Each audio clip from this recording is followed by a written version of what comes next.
CTV family. Catch us live on your TV screens.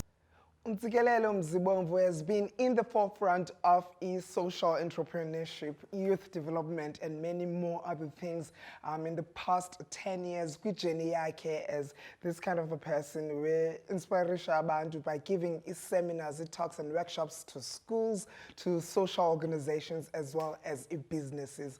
Ntsikelelo, under his belt, he has written 5 books, and his latest offering is Reimagining Myself. Well, myself and Awonke Dulaze in the building, and we'll be conducting this wonderful initiative with Umdu Esngogolanaye Ntsikelelo Mzibomvu, and we cannot wait to find out more about him. And in doing so, we are introducing him to you and yours, EKSE. Follow us on Twitter, it's EKSE_live, and welcome to the biggest show in the motherland. And thank you for joining us. Yes, definitely. Kamalam Awonke Dulaze, as he mentioned, I'm looking forward to this chat. Because I, like myself, obviously, as Tanda, and I constantly work on developing myself, and I studied entrepreneurship. So I have a lot of questions for this man, and this bio is very, very interesting. I want to find out what it is that he has to offer for the world, and you guys, I hope that you're going to take something out of this and understand not everybody's an entrepreneur, but I'm sure that you guys are going to enjoy this conversation. I'm also not an entrepreneur, but I love reading books. So I guess that it offers a lot of us different things. Exactly. There's a lot to take away from him. Yeah, development as well as entrepreneurship and everything in between that. Ntsikelelo, siyabulela about usijoinile namhlanje. Welcome to the show. Thank you for having me. Thank you for having me. First things first, I'm interested in your journey. Who is Ntsikelelo Mzibomvu? Usukapi? Where did your journey begin? What are you all about in a nutshell? Maybe in 2 minutes, tell us who you are, what you're about, what you stand for. I don't know if we have enough time for that question, but I'm from Guatemala, in Springs, that's in Gauteng, and that's where I grew up. And basically, my journey is quite extensive. But I think for me to get into self-actualization was just a matter of me trying to use the skills that I've acquired or that I'd acquired at the time to solve some of my, immediate problems in terms of our society. So writing became a way in which I could then do that, because I just felt that the knowledge had to be, put in a form where people can revisit it from time to time, and also I've always kind of liked writing, so it was a nice little way to get into authorship and publishing. So, and I guess the entrepreneurial part also came with the fact that I never liked waiting for people or looking for publishing houses, so I just went into self-publishing and taught myself over the years. And not only how to write the books and publish them, but also how to sell them. Because I also identified that selling to my target market required a different way of thinking as opposed to the traditional value chains that are out there. They say don't judge a book by its cover, but if I would judge iTitles Zencwadi Zakho by iTitles Zazo, I would assume that they talk to the black child so that they become developed. Bani Zazo's the titles, you guys. Guko Beyond Democracy, there's Thinking Ghetto Genius, and then there's Thinking Ghetto Entrepreneur. Was this something that you always had a passion for, to educate and inform and develop the black child? Yeah, definitely. I mean, for starters, if you look at South Africa and our history, you looked at the places that were damaged the most by the apartheid system were the townships and the rurals, because that was the place where the black child was supposed to be trapped from developing. So being one of those kids, and I was privileged, I guess, that I had family members who were very open-minded. I got to travel. I got to read a lot growing up. I felt it was necessary for me to use that privilege to actually put other people in the same position, the people that are around me, the people that look like me. If we're ever going to correct the residual effects of apartheid, we need to actually start where it impacted the most, and that is the township. So yes, self-actualization work, personal development work applies to everybody.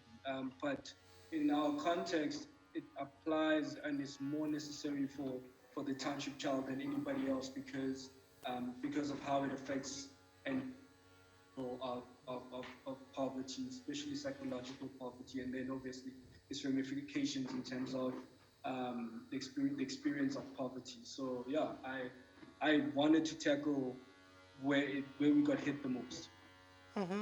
I am particularly interested in the entrepreneurial part of your work. What does developing entrepreneurial thinking actually entail? Sorry, I didn't catch that last one. I think the network is a bit bad. Oh, okay, as well as a personal development plan and the personal success contract. Can we elaborate on those? When we talk about a personal development plan, look, there's always the saying that if you don't plan, if you fail to plan, you plan to fail, and so it is with personal development. It can't be something that you just do once in a while. It has to be part of your daily life, and because there's a lot of concepts that you need to introduce to your way of thinking that are quite unfamiliar because of how you may have been raised, and those require repetition. And for them to be understood experientially, it's one thing to understand something conceptually, but experientially makes a whole, or rather introduces a whole different level of because when once you understand something experientially, you can use it as opposed to understanding it. I mean, I always make this example about, maybe parents telling you something for like 20 years and you think you understand it, and then one day something happens to you, something happens, an experience that gives you that enlightenment. And then for the first time, you're like, oh, that's what my mom meant all along, So that's how experiential learning works. It gives you true insight and gives you the power to use it. So some of these ideas have to be repeated until the experience. And then in terms of a personal success contract, when you're looking at a personal success contract, you gotta have written agreements with yourself. Otherwise, if you don't have written agreements, you can fail the process. And the first person that you need to have an agreement with is yourself. Whenever you go into business, business is actually just the art of handling relationships. Regardless of whatever type of relationship it is. And some of those relationships have to be fostered with contracts, they have to be in writing. So definitely when you take that and you take yourself seriously, when you start taking yourself seriously, then it's always wise to have a personal success contract with yourself that you sign, and to say that I am going to stick to this path and I'm going to do this career research. Ntsikelelo, let's talk about your fifth offering, Reimagining Myself. I understand that it's a combination of your 3 first books. If I pick this up and I read through it, what are you hoping that I take away from it? Look, the first thing, and in fact, the only thing that I really push for is people's freedom, and people to experience their personal freedom.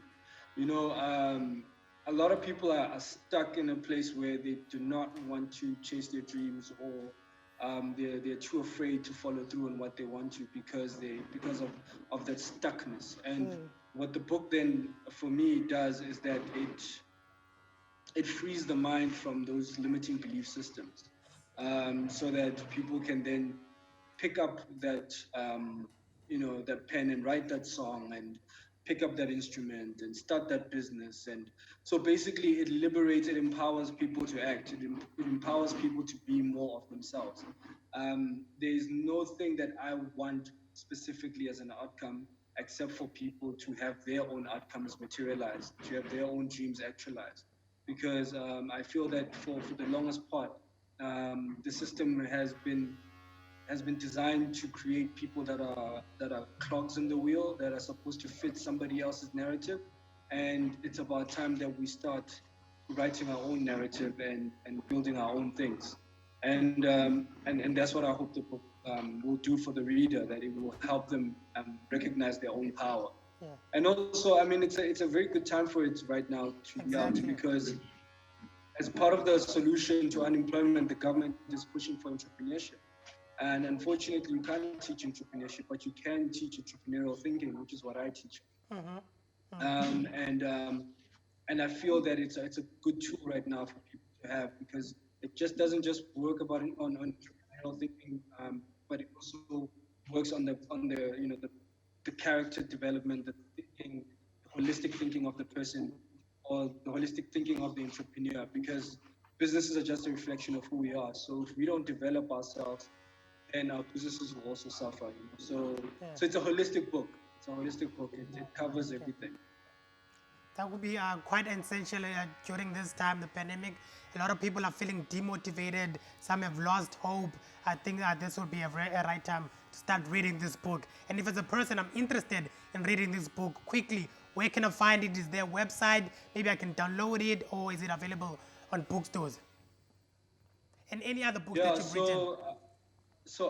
The book we don't have a PDF version, because simply because it's not actually viable.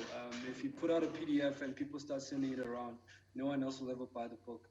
The second part is that it's not available in stores because the people that I sell to don't normally visit your traditional exclusive books and stuff, So I sell directly. So I post the book. So I sell through my website, 18concepts.co.za. I also sell through WhatsApp. So I've got a business number for WhatsApp. So I'll post the book, and also you people can email me as well. But yeah, I'm available on social media. So if people want to contact me, they can contact me through social media. I will post the book up to them. So yeah, definitely the system that I'm working works, and so anybody can get access to the book. Ntsikelelo, quickly before we let you go, what are your social media contact details? So my social media on Instagram is Ntsikelelo_Yomzi, Ntsikelelo_Yomzi, and Facebook, you'll find me Ntsikelelo Mzibomvu, my name and surname. You can search for that. Twitter, it's Ntsikelelo_Mzi, Ntsikelelo_Mzi. Yeah, but I'll also send you guys so that maybe you can put them on the screen when we do this. But yeah, definitely, I'm available on social media. Cool stuff, ladies and gentlemen. That is Ntsikelelo Mzibomvu, grooming that black child so that they are becoming something bigger and better in the future. Black excellence, I tell you. Follow us on Twitter, it's EKSE_live. On Facebook, it's EKSE on Cape Town TV. We'll return after this quick musical interlude. Don't go too far. EKSE will be right back.